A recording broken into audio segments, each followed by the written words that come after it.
BFM Politique en compagnie, comme chaque dimanche, d'Edwige Chevrillon pour BFM Business et de David Doucan pour Le Parisien. Notre invité, le président de la région des Hauts-de-France, Xavier Bertrand. Bonjour, merci d'être avec nous. Bonjour. Je voudrais que nous commencions avec ces manifestations qui ont eu lieu un peu partout dans le pays. Hier, opposition notamment à l'article 24 de la proposition de loi sécurité globale, entre 130 et 500 000 personnes. Selon les sources, ma question est simple, est-ce qu'il faut supprimer cet article 24 ? Cet article 24, il a déjà été enterré par le gouvernement. Déjà. Cet article 24, il faut bien voir une chose, c'est qu'à l'origine, il y a une demande qui est totalement légitime.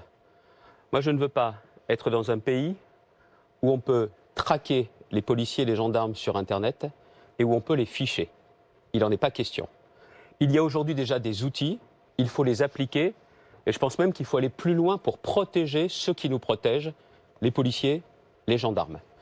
Mais il y a aujourd'hui des outils sur le cyberharcèlement. Vous pouvez modifier ce texte sur le cyberharcèlement en indiquant que, notamment quand on s'en prend à des forces de l'ordre, aussitôt il y a comparution immédiate. Et on peut doubler notamment les sanctions, les peines pour tous les agents publics et aller beaucoup plus loin, notamment pour les forces de l'ordre, sans oublier d'ailleurs les pompiers quand je parle des agents publics.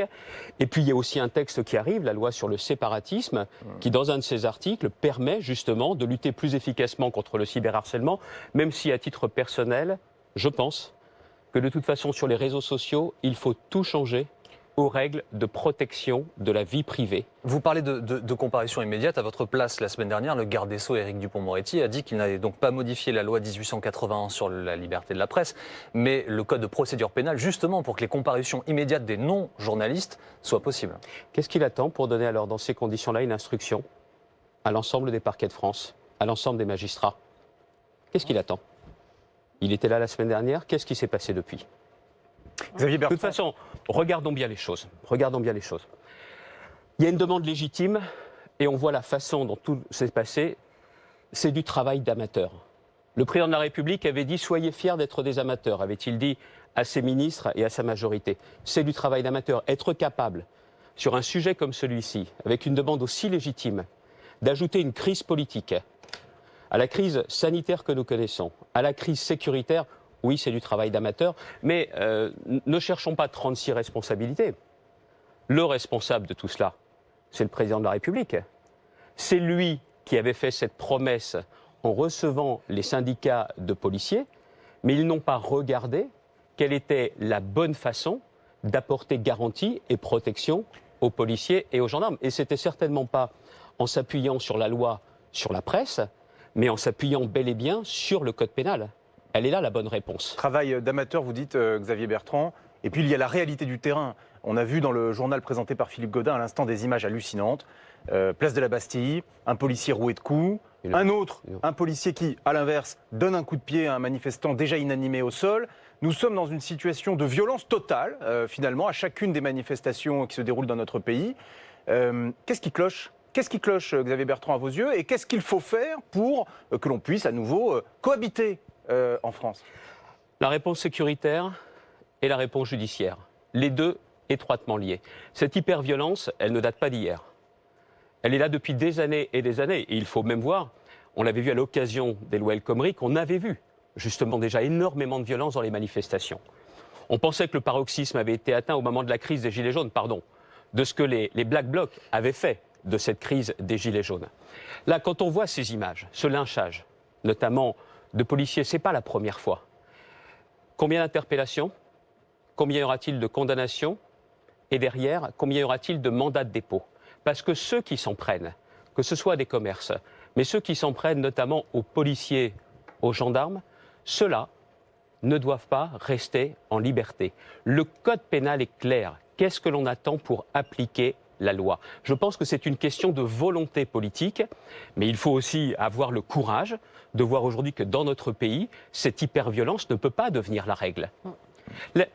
La police, la gendarmerie sont là pour protéger la République, l'état de droit. Si on ne protège pas ceux qui nous protègent, à une condition bien sûr, qu'ils soient irréprochables Et on va dans reparler de ça. l'exercice de leur On va parler de ça. Xavier Bertrand. C'est le corollaire. Oui. On reparlera de ça C'est dans aussi un ce qui est instant, Xavier obligatoire. Bertrand. Edwige. Xavier Bertrand, je ne sais pas s'il est amateur ou pas, en tous les cas, à vos yeux, du moins, Jean Castex annonce la création d'une commission pour tenter de sortir de cette impasse. C'est une commission qui permettrait de réécrire ce fameux article 24. Il a suscité l'ire des parlementaires.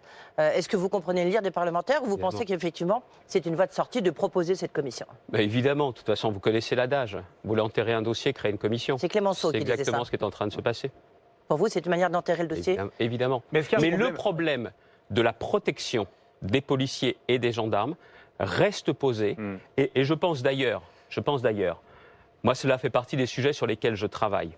Nous devons aujourd'hui bien apporter des garanties sur la déontologie, sur le respect de la déontologie et sur la protection des policiers et des gendarmes. On parle aujourd'hui des réseaux sociaux, mais allons plus loin. Il y a quelque chose qui est en train de se développer, que nous ne savons pas ou que nous n'imaginions pas possible, hormis dans des films. C'est les menaces qui pèsent sur les policiers et sur leurs familles. Ça, si vous voulez que demain et après-demain, ils puissent continuer à assumer leur mission, on leur doit cette protection et que l'on indique aussi à celles et ceux qui se permettent quand un Mais policier... l'article 24 se voulait être une réponse. Non, c'est pas seulement ça, madame.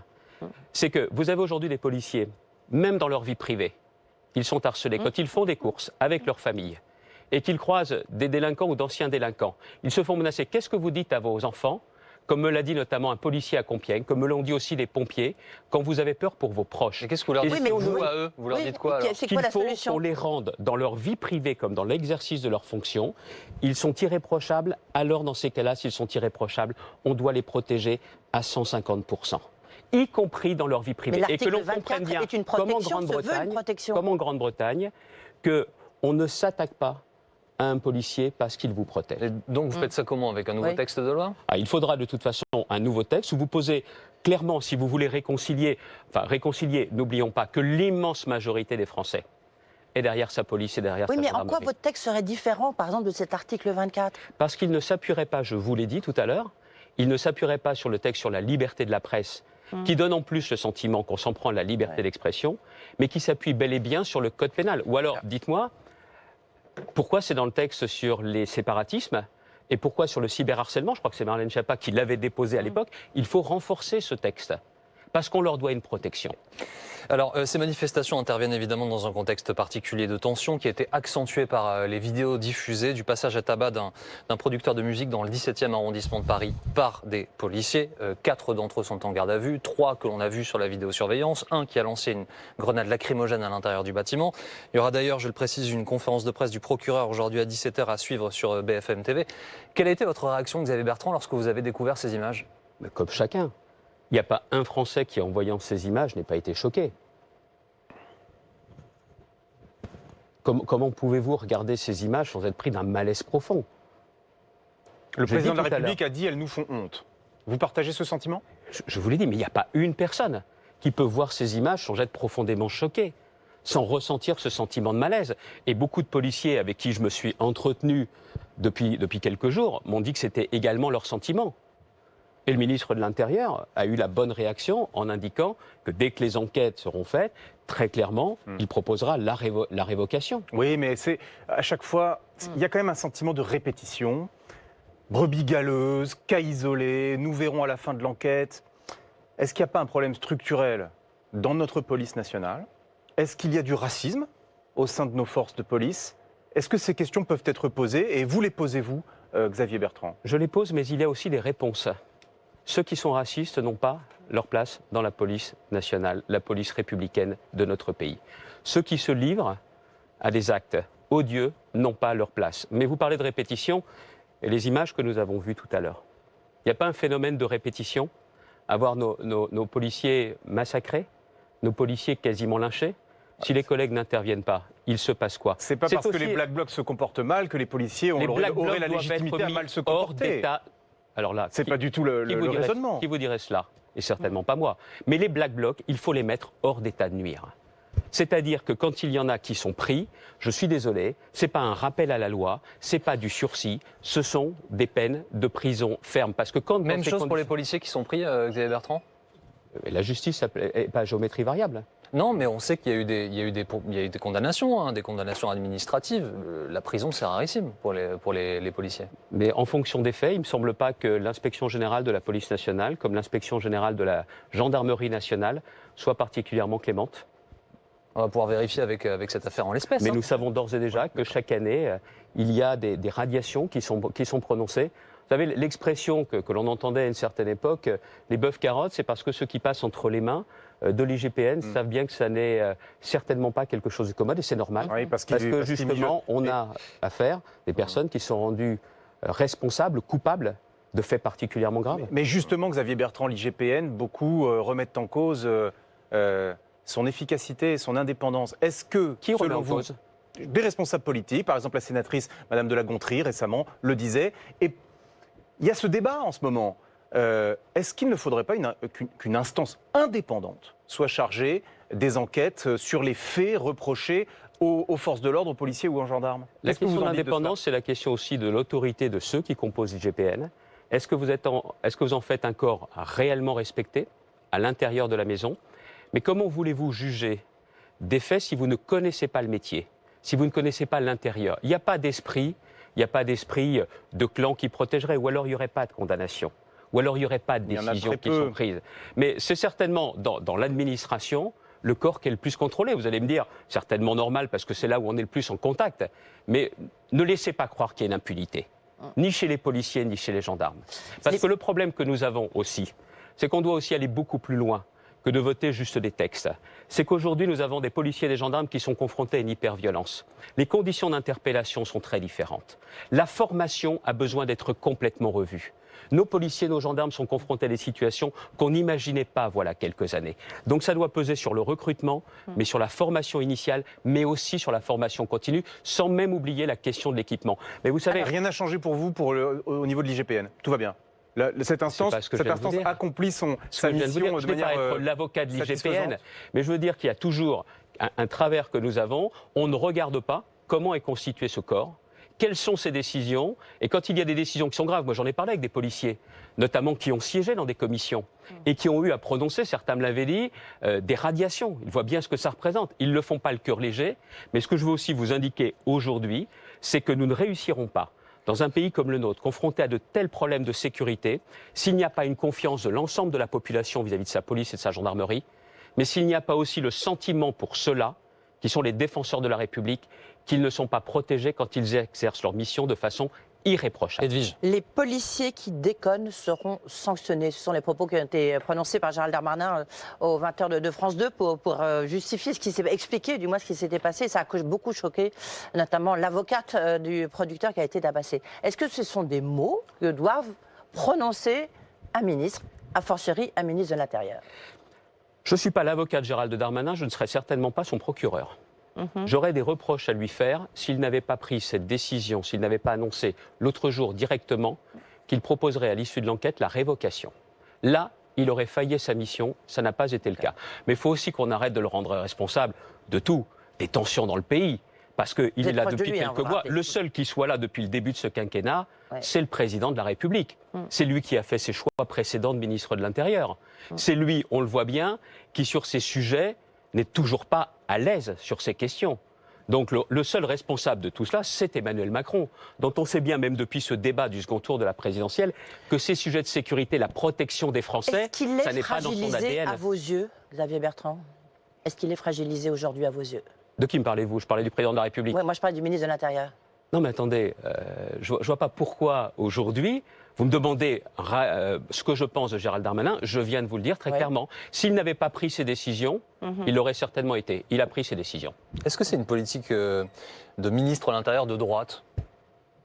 Il faut un président dans ces cas-là de droite.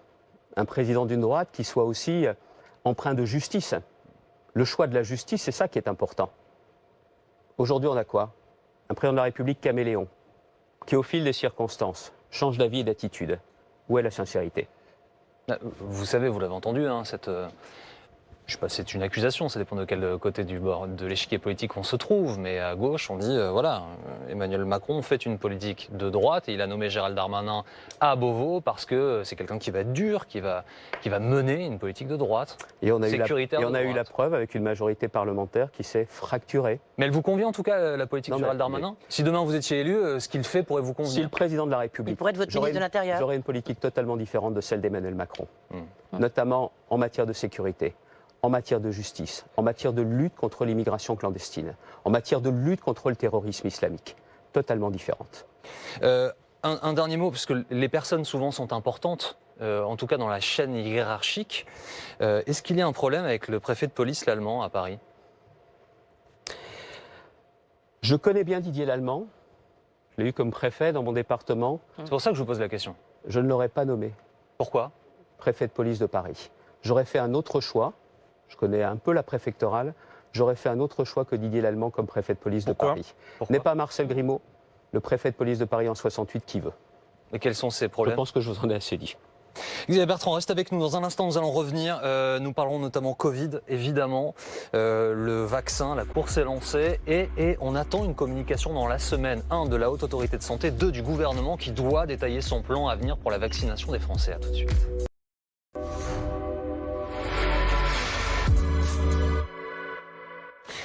La suite de BFM Politique avec Xavier Bertrand qui est notre invité ce midi. Xavier Bertrand, les magasins ont rouvert hier. Beaucoup le sont encore aujourd'hui. Situation exceptionnelle, ouverture exceptionnelle. Est-ce que le gouvernement a trop attendu pour les rouvrir? C'est surtout que j'aimerais que le gouvernement publie les éléments scientifiques sur lesquels il a fondé son choix.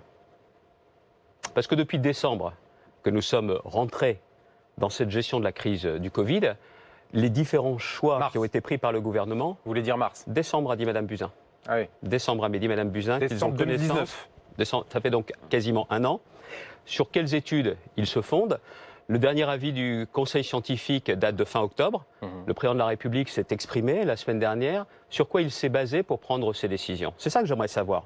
Parce que quels sont les... Pardon, est-ce que vous dénoncez l'opacité des échanges qui conduisent à ce type de décision ou la nature même de ces Il y décisions? a un problème de méthode. La méthode, si vous voulez gagner la confiance, c'est la transparence. Et la méthode également, c'est la décentralisation au maximum de l'application des décisions. Ça, c'est ce qui était l'objectif initialement. C'est pas le choix qu'a fait Jean Emmanuel, Castex avait parlé du couple maire-préfet. qui a volé en éclats sur l'affaire des commerces. Vous imaginez déjà ce thème? Commerce essentiel, non essentiel? Il y avait un reportage l'autre jour à la télévision où une grand-mère veut acheter un pyjama à ses 2 petits-enfants. Il y en a un qui a 2 ans, l'autre qui a 4 ans. À 2 ans, elle peut lui acheter. À 4 ans, dans le même magasin, elle ne peut pas lui acheter. C'est la question du bon sens. Et donc, ce que je voudrais savoir, dans la méthode qu'a choisie le président de la République, c'est qu'il y ait enfin, non plus cette opacité, mais cette transparence. Quelle est la donnée scientifique qui vous fait dire qu'un hypermarché de 6000 m² peut accueillir 750 personnes en même temps et que la cathédrale d'Amiens, la plus grande de France, 7800 On va y m², revenir. accueille 30 fidèles? On va y revenir, Où est justement. la dimension scientifique qui vous fait dire que les stations de RER sont ouvertes, mais qu'une station de ski avec des remontées en plein air soit fermée? C'est peut-être Et on moins me dit, Vous essentiel. faites plus qu'interroger. Là, vous émettez un avis en mais creux. c'est le problème Xavier du Bertrand. bon sens qui fait défaut. Si vous voulez que les Est-ce qu'on- gens Pardon, mais adhèrent le à bon des sens, mesures le comme bon sens celle-ci, dans une pandémie, ça n'a pas tellement lieu d'être. C'est la donnée scientifique qui doit primer. alors qu'on les donne. Expliquez-moi, Bah, au nom de quelles considérations scientifiques, je suis président de la région, des Hauts-de-France, les cantines des lycées sont ouvertes avec parfois jusqu'à plus de 500 jeunes, mais aussi des adultes, les professeurs, le personnel, et que les restaurateurs aujourd'hui sont toujours fermés, Mais parce que alors le- qu'ils Mais parce que vous appliquent savez, c'est un justement foyer. les règles. Parce que l'objectif, c'est de limiter les déplacements, de limiter les rassemblements. contacts. Et que les cantines des lycées, ben oui, on a besoin de l'éducation, on Alors, a il besoin de faut dire- l'instruction. alors, Et il faut que les dire- gens puissent manger quand ils vont au lycée. Alors il faut dire la vérité dans ces cas-là, que c'est à géométrie variable. Bah, bien sûr, puisque l'objectif, c'est de limiter les déplacements. Et que là où on ne peut pas faire autrement, parce que l'instruction est indispensable pour nos concitoyens et pour notre pays, eh ben on maintient effectivement la cantine. Les restaurants administratifs, Est-ce qu'il les aurait restaurants fallu... d'entreprise, eux sont ouverts Ouais. Xavier avec parfois Bertrand, des est-ce que centaines vous de êtes donc personnes. pour la- Non mais voyez, vous ne pouvez pas avoir, dans une crise comme celle-ci qui dure, un 2 poids, 2 mesures. C'est pas Donc possible. il faut ouvrir les bars, les restaurants et les hôtels, si j'entends bien ce que vous dites. Mais vous savez ce qu'ils nous demandent, les restaurateurs? Ils ne nous demandent pas de les aider financièrement pour demain, ils demandent qu'on les aide à ouvrir. Ouais. Ce ne sont pas des gens qui demandent l'aumône ou des subventions, ils veulent pouvoir Mais travailler. est-ce qu'aujourd'hui, vous pensez, que vous estimez que, vu le niveau de contamination, il est possible d'ouvrir les bars, les restaurants? Je le Oui, dis, c'est ce que vous je le dis, feriez. dans différents, oui, D'accord. avec un protocole sanitaire qui soit encore renforcé s'il est établi qu'on a besoin de le faire, mais ils veulent travailler. Mais c'est vrai, des cafés, des hôtels, les hôtels, qui sont bien souvent les oubliés, les restaurants, tout le secteur de l'événementiel. Donc nous savons pertinemment qu'il n'y a qu'à partir du moment où il y aura un traitement, un vaccin, qui sera dispensé à une très large partie de la population, au moins 30 ou 35 millions de Français, que nous pourrons retrouver une vie beaucoup plus normale. Mais donc, en attendant, vous les ouvrez quand même, les restaurants, même s'il n'y a pas de vaccin? je viens de vous dire. Oui, d'accord, non, mais alors mais dans ces cas-là, qu'on me fasse fermer les cantines de mes lycées, Alors, du qu'on coup, fasse fermer les restaurants pardon, Xavier d'entreprise, Bertrand, que Xavier l'on Bertrand, fasse excusez-moi. fermer, attendez, juste que l'on fasse fermer les restaurants administratifs. Ça ne peut pas être du deux poids deux mesures. Mais comment C'est ça, le fait-on véritable pour enjeu. lutter effectivement, efficacement contre une pandémie qui est nouvelle, qui a surpris tout le monde, y compris la communauté scientifique, dans le monde entier, à de très très rares exceptions près, et parfois pas tout le temps dans des pays qui ont le même régime que nous, c'est-à-dire une vraie démocratie. Soit on ouvre tout le monde, soit on ferme tout le monde, c'est ce que vous nous dites. Non, ce On que peut je tiens- comprendre que des gens aient ce que besoin je de vous travailler, mais comment est-ce qu'on lutte efficacement? Ah oui. Attendez, ne nous caricaturons pas. Non, c'est pas une caricature. Qu'est-ce que je viens de vous dire? Les données scientifiques. Qu'on nous donne les données scientifiques. Elles sont connues. Or, aujourd'hui. Oui. Ah bon? Oui. Vous savez exactement quels sont les cas, les incidences de cas. La seule étude que nous avons, c'est une étude internationale Oui, exactement. de Stanford, et notamment qui sur les restaurants aux États-Unis n'ont rien à voir avec les nôtres. Vous avez une climatisation qui est généralisée, et vous savez que c'est la question de l'air, de la purification de l'air, qui est Et l'un des d'enlever son critères masque. de la diffusion, comme dans mes cantines, Oui. comme dans les restaurants d'entreprise. Alors sur la question Donc des... vous voyez, le deux poids deux mesures, aujourd'hui, il est tout simplement pas acceptable, pas compréhensible. Hier, c'est la journée où tous les commerces sont redevenus essentiels. Non mais vous voyez, cette différence entre commerce essentiel Donc, et non pardon, juste essentiel. pour être clair, Vous avez vous, discrimination. excusez-moi, vous au pouvoir, Xavier Bertrand, vous dites je publierai les données scientifiques à ma disposition, Oui. et en fonction de ces données-là, je prendrai des décisions. Tout à fait. Il est un moment où il fallait fermer, c'était évident, pour ne pas voir nos services de réanimation, nos services hospitaliers, nos professionnels de santé qui ont fait un boulot surhumain, submergé. Personne n'aurait accepté cela. Mais c'est pas au passé, hein, pardon, mais c'est pas au passé. Si demain on rouvre, ce sera pareil après-demain. Hein. Mais attendez, si le président de la République a annoncé, et il a eu raison de le faire, un calendrier qui nous éclaircissait l'avenir, c'est parce qu'il sait bien qu'il pouvait le faire. Mais moi, ce que je voudrais, c'est qu'on rende les choses transparentes. C'est comme quand vous avez aujourd'hui le gouvernement qui rencontre les dirigeants des partis politiques. Plutôt que de leur dire voilà ce que l'on sait et vous en pensez quoi, il faut présenter les différents scénarios sur la table. En disant voilà les options, couvre-feu, l'allègement du confinement et quelle est votre position, qu'on ait un vrai débat transparent. Cela fait des mois et des mois que ça dure. Dans la méthode qui a été choisie, il n'y a pas cette transparence. Dans la méthode qui a été choisie, on reste sur la centralisation. Et ça vous donne aussi autre chose. C'est que vous savez du coup la bureaucratie qui prend le pouvoir. Alors. Quand vous avez un responsable d'une grande enseigne de grande distribution me disait hier qu'ils ont eu 50 préfets qui, dans des départements différents, sont venus inspecter les rayons. Il n'y a pas autre chose à faire. Xavier Bertrand, parlons des cultes. Il y a un peu moins d'une heure, nous avons appris la décision du Conseil d'État. Le Conseil d'État demande au gouvernement de revoir sa copie. Jean Castex a 3 jours pour trouver une autre solution. Je rappelle que nous étions sur une jauge à 30 personnes pour les lieux de culte. Il va falloir revoir sa copie, c'est-à-dire mettre un système qui dépend de la surface, finalement, du lieu de culte. Non, perdez pas de temps. Tout ça, c'est un travail d'amateur, encore une fois. Le président de la République prend une décision. Le lendemain, l'Élysée fait savoir qu'on n'avait pas bien compris. Et dans la journée, le Premier ministre dit non, ça reste comme c'était. Non, mais c'est du travail d'amateur, encore une fois. Et là encore, je vous l'ai dit tout à l'heure, mais c'est vrai c'est un dimanche particulier. C'est le dimanche de l'Avent pour les catholiques, les protestants, mais je pense aussi aux autres religions qui, sans cette décision du Conseil d'État, auraient été encore des jours et des jours à se réunir à 30 sans tenir compte de la superficie.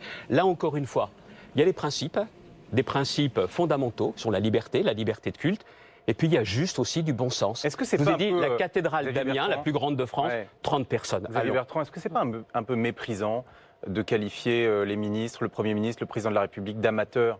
Jean Castex, lorsqu'il était votre directeur de cabinet au ministère de la Santé, était-il déjà un amateur? Vous faites le reproche à Emmanuel Macron? Parce que c'est lui qui les a traités d'amateurs. Vous vous rappelez pas de cette phrase? Soyons fiers d'être des amateurs, avait-il lancé il y a quelques mois. Voilà. Alors, est-ce qu'il est un amateur ou pas? Je ne sais pas. Bruno Le Maire, notamment, le confirme dans les colonnes de nos confrères du Parisien que pour les entreprises, notamment, il y a un plafond dans le cadre du plan de soutien du Fonds de solidarité qui sera porté à 200 000 euros. Est-ce que vous diriez que Bruno Le Maire est un amateur? Est-ce qu'ils font pour défendre, pour soutenir les entreprises est un boulot d'amateur? Bruno Le Maire, c'est le seul ministre qui a un dialogue avec les présidents de région parce que nous avons la compétence économique. Le seul, avec Agnès Pannier-Runacher, dans son ministère à Bercy, pour essayer quoi? De trouver des solutions ensemble et d'être plus efficace.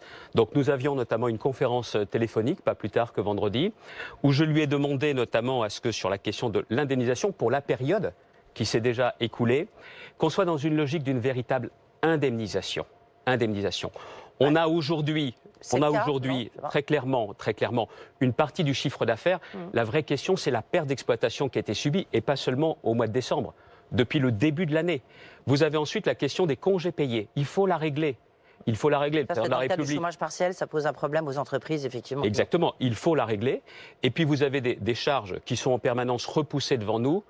Il y a un moment où il faut dire que pour les très petites entreprises, il faudra que ce soit annulé. Oui. Je viens de vous dire, ne cherchons pas, encore une fois, à faire des raccourcis. Je vais vous dire, lui, on arrive à travailler avec lui. Par contre, ce que je lui ai demandé également, c'est que sur toutes ces questions d'indemnisation, pour que ce ne soit pas seulement de l'argent public, qu'il va falloir aussi aller chercher ceux qui sont bien cachés depuis le début de la crise. Les assureurs. Les assureurs. Que proposez-vous là-dessus? Justement. Les assureurs. Parce que, il faut le voir, l'attitude de certains assureurs, et pas un seul assureur, mais de différents assureurs, c'était de dire, notamment à des commerçants, à des indépendants, et notamment à des restaurateurs, non, vous n'êtes pas couverts, et de s'assurer, en plus qu'il y ait des avenants au contrat pour 2021, pour écrire noir sur blanc qu'il n'y ait pas le risque pandémie, et pour éviter des recours en justice. Cette attitude-là est inqualifiable. Donc, soit le gouvernement réussit à obtenir des assureurs qu'ils financent réellement une bonne part des pertes d'exploitation de ce secteur, soit il faudra faire voter au Parlement en urgence une taxation d'un secteur qui a aujourd'hui plus de, sur l'ensemble du secteur en France, je crois que c'est plus de 15 milliards d'euros de mémoire 2018 ou 2019. Il faut leur prendre une partie pour pouvoir financer. Ce n'est pas seulement à l'argent public de pouvoir financer cet ensemble. Où est l'effort de guerre des assureurs? Important. Il n'est pas là. Et je le dis d'autant plus qu'ils sont en train de déclencher... Vous connaissez bien. Oui, enfin, moi j'étais plutôt un assureur de campagne qu'un dirigeant de groupe d'assurance, mais je connais bien leur fonctionnement. Les voitures n'ont pas roulé pendant des semaines et des mois. Et puis il y a les primes qui vont augmenter. Et elle est où la transparence également? Donc on a besoin que tout le monde soit sur le pont, que tout le monde fasse preuve de solidarité. Mais je dis également, ce que je demande au ministre de l'économie et des finances, c'est de leur dire, soit vous financez, soit on trouve le moyen de vous faire financer. Et je pense qu'il faut aussi aller jusqu'au bout. Les restaurateurs notamment, l'événementiel, aujourd'hui, ce n'est pas de l'argent qu'ils veulent. Ils veulent pouvoir travailler à l'avenir. Et il faut leur permettre de le faire avec des conditions sanitaires qui soient irréprochables. Mais il faut bien voir qu'autrement, à la sortie de cette crise, on ne va pas retrouver la même France. Moi, je ne veux pas d'une France, je ne veux pas des Hauts-de-France où j'aurai plus des centres-villes avec moins de commerce, moins de centres-bourgs avec moins de commerce. Je n'ai pas envie que la seule librairie de France, ce soit Amazon. Donc, c'est-à-dire que le secteur du livre, il va falloir lui permettre aussi de lutter avec de meilleures armes face à Amazon. Est-ce que vous trouvez normal qu'Amazon, pour 1 centime, il vous envoie votre livre et que pour les autres, ce soit le tarif postal? Demain et après-demain, il faut leur permettre de lutter avec des armes plus égales. Ou alors, le visage de la France sera foncièrement différent. Et ça, je ne le veux pas. Ils vont être nombreux, nos concitoyens, à prendre cette crise en pleine figure. Parmi eux, il y a peut-être 2 catégories qui vont souffrir peut-être encore davantage. Les jeunes, les indépendants. Sur ces 2 sujets-là, est-ce que le gouvernement en fait suffisamment, selon vous? Non, il faut faire davantage parce qu'aujourd'hui, quand vous êtes indépendant, commerçants, artisans, travailleurs non salariés, je n'oublie pas non plus les micro-entrepreneurs, là, quand vous n'avez rien, c'est rien du tout. Il y avait aussi une promesse qui avait été faite, c'est de mettre en place pour eux un système d'assurance chômage. Début novembre, il y avait, je crois, 750 dossiers qui avaient été acceptés, alors qu'ils sont des dizaines de milliers à avoir déjà dû fermer. C'est la raison pour laquelle, dans la région, on a mis en place un système où, s'ils perdent leur activité, nous leur permettons de devenir en formation, un système d'indemnisation, formation. Mais aujourd'hui, ce qu'ils veulent, ce n'est pas forcément retrouver un autre boulot, c'est qu'on les aide à tenir.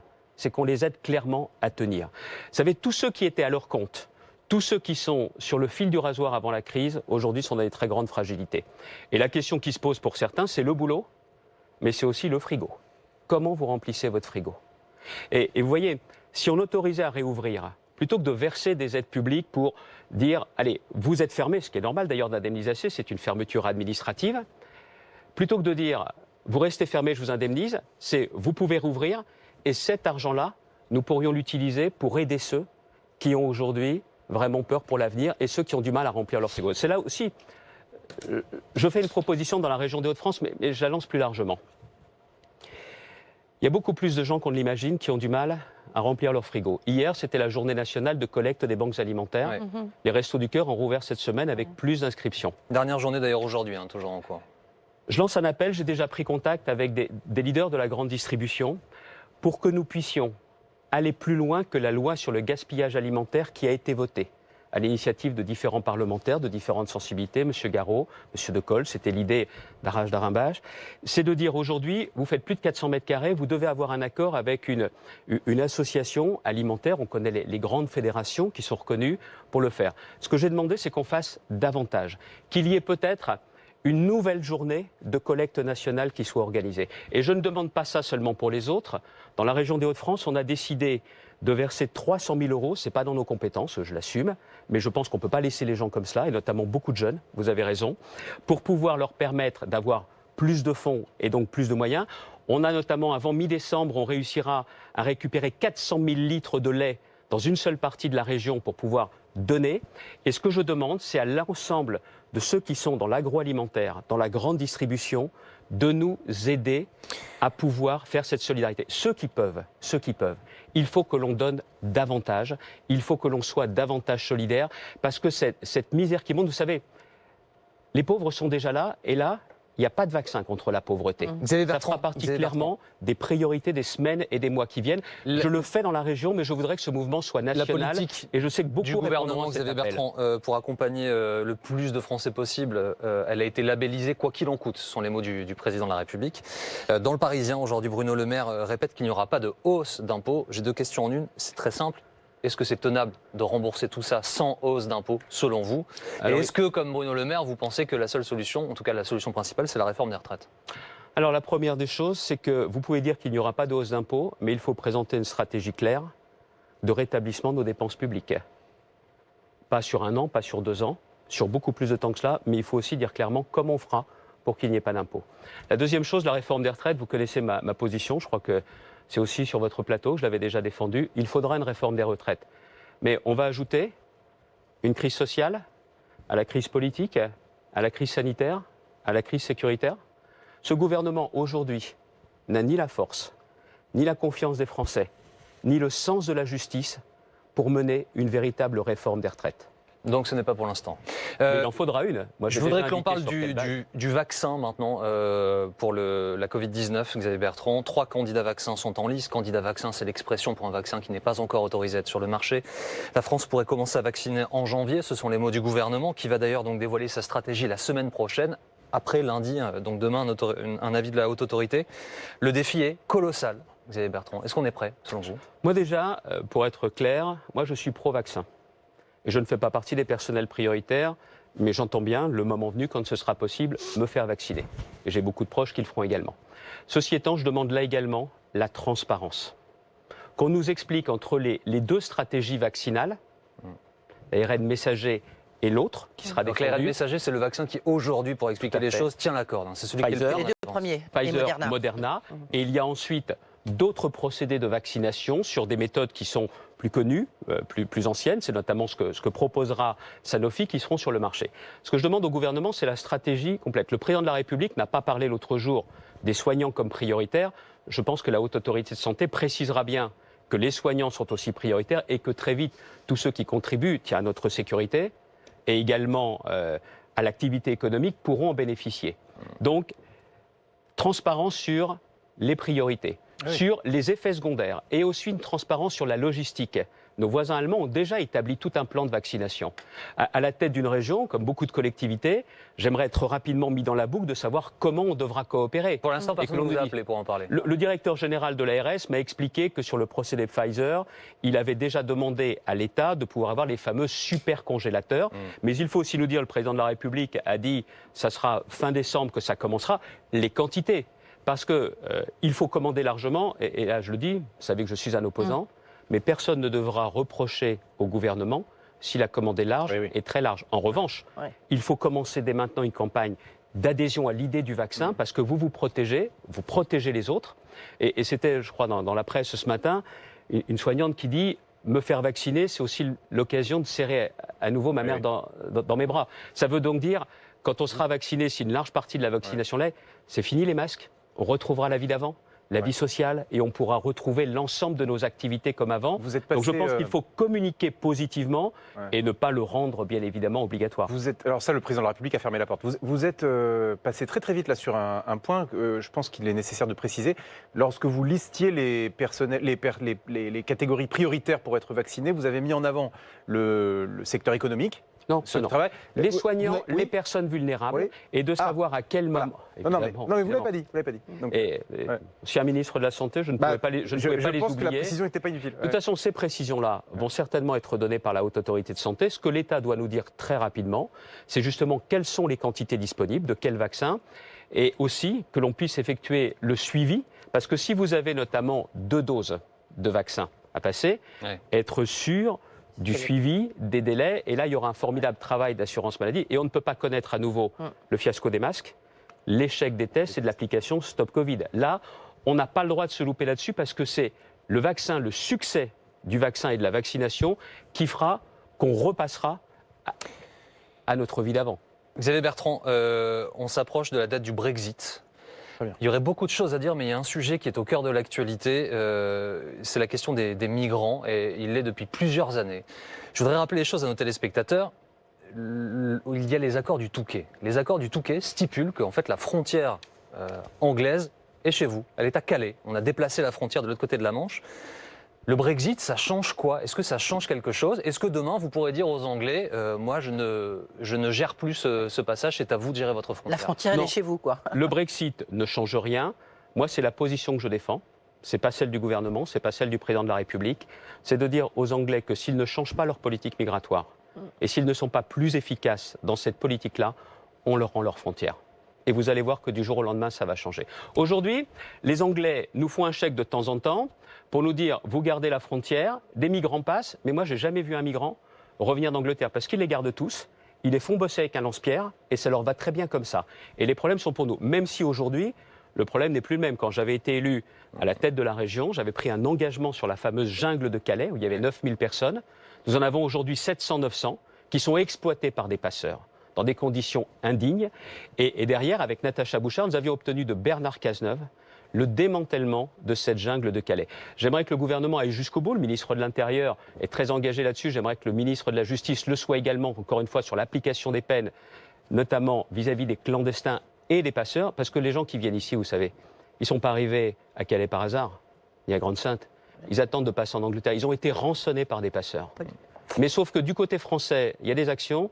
Du côté britannique, il laisse faire. Et ça, c'est pas acceptable. Une ou deux questions plus politiques, s'il vous plaît, pour terminer cette émission. Vous aviez dit cet été, encore ce matin, que vous vous prépariez à l'élection présidentielle. Est-ce que vous êtes candidat à l'élection présidentielle? Je l'ai dit, s'y préparer, ça ne suffit pas. J'essaye de trouver des solutions dans ma région pour les gens de la région et j'apporte également des solutions, des propositions au niveau national. Mais vous savez, j'aurais très bien pu ne pas dire la vérité, rester dans ma région, dire aux gens de la région, je serai candidat, tout va bien, je resterai là, et puis quelques mois après, faire le contraire. Ce n'est pas ma conception. Je préfère dire les choses. Dites les choses, du coup, est-ce que vous l'êtes ou pas? Écoutez, vous voyez un peu toutes les questions que vous nous avez posées tout à l'heure? Ouais. Vous pensez que c'est vraiment le moment d'annoncer? D'ailleurs, je vois même avec votre sourire que vous n'attendez pas forcément. Non, mais Xavier Bertrand, pardon, vous venez de me dire, je préfère dire la vérité, et je vous repose la question et vous n'y répondez pas. Donc aujourd'hui, je ne comprends pas. Parce que le moment n'est pas venu d'annoncer sa candidature. Mais c'est sans doute le moment vous ne voulez pas le dire maintenant. Le sujet n'est pas là. C'est sans doute le moment. Aujourd'hui 6 millions de personnes. que je dois protéger au maximum face à cette crise. Xavier Bertrand. Et je le dis aussi sur tous ces sujets-là, on doit tous être concentrés sur les priorités. Les priorités, c'est quoi aujourd'hui dans notre pays? Mais ça changerait quoi, pardon, que vous disiez aux gens des Hauts-de-France, oui, je Ils suis le candidat, savent, mais je ils continue de savent travailler. bien, Bon, ils ont compris, ils savent bien que Oui. réélu, je veux être candidat. Voilà. Mais c'est pas nouveau. Non. Je dois l'avoir Il y a dit une déjà question 10 fois. importante. Je veux juste Xavier terminer. Bertrand, il y a une question La priorité, importante. Xavier Bertrand. c'est sortir de cette crise du Covid. Ah. Lutter contre le terrorisme islamique Très vite, et lutter très vite. également contre la pauvreté. Xavier Bertrand, C'est ça les priorités Xavier aujourd'hui. Bertrand, vous vous posez sans doute la question, peut-être, l'électeur de droite, pourquoi il voterait Bertrand au lieu de Macron? Parce que ça sera foncièrement différent. Mais c'est-à-dire? Mais j'aurai l'occasion de le dire, sur la question de la justice, l'esprit de justice, c'est-à-dire sur se sentir à nouveau vraiment en sécurité, vraiment protégé, pas avec des demi-mesures. Ça veut dire également autour du travail, ne pas oublier seulement, ne pas penser seulement aux premiers de cordée, mais penser aussi à ceux qui travaillent, qui n'arrivent pas à s'en sortir. Et puis c'est une politique d'aménagement du territoire radicalement différente, où il n'y a pas que pour ceux qui réussissent et les métropoles. Vous savez, la France est un pays dans lequel vous n'avez pas le droit de laisser des gens sur le bord de la route. Et il n'y a pas que ceux qui réussissent qui ont de la chance dont il faut s'occuper. Il faut s'occuper de tout le monde. Xavier Bertrand, si les Républicains organisent une primaire après les régionales, est-ce que vous y participeriez? Je l'ai déjà Vous dit. n'êtes plus membre des Républicains. Les primaires, c'est pas mon truc. Et je pensais que tout le monde en était largement revenu des primaires. Et je pense que c'est le cas. Tous les partis politiques qui ont fait les primaires, on a vu que ça leur avait pas porté chance. Et je ne veux pas de filtre entre les idées, propositions que je peux faire et le peuple. Pas de filtre. J'ai beaucoup de respect pour ma famille politique. Partis politiques, ils peuvent avoir leur rôle, mais pas de filtre, un contact direct et un lien direct. C'est-à-dire qu'il peut y avoir deux candidats à droite, dont vous. Je vous ai dit que je croyais beaucoup au bon sens. Édouard Philippe, c'est un bon candidat à droite? Écoutez, je ne vais pas vous passer en revue l'ensemble des candidats. On n'aura vous pas avez le vu temps, la non. question. Non, on n'aura pas le temps, vous avez je voulais vous dire une sauvé chose. J'ai été porte-parole de Nicolas Sarkozy. Oui. J'en étais très fier. Aujourd'hui, je suis porte-parole, au moment où je vous parle, des 6 millions d'habitants de la région. Et porte-parole de personne d'autre. Merci beaucoup Xavier Bertrand d'avoir été notre invité Merci ce midi à vous. dans BFM Politique. Edwige, David, merci. À On se dimanche. retrouve dimanche prochain. Philippe Godin, Dominique Rizet tout de suite pour Affaires suivantes. Je vous retrouve moi à 18h pour BFM TV. À tout à l'heure.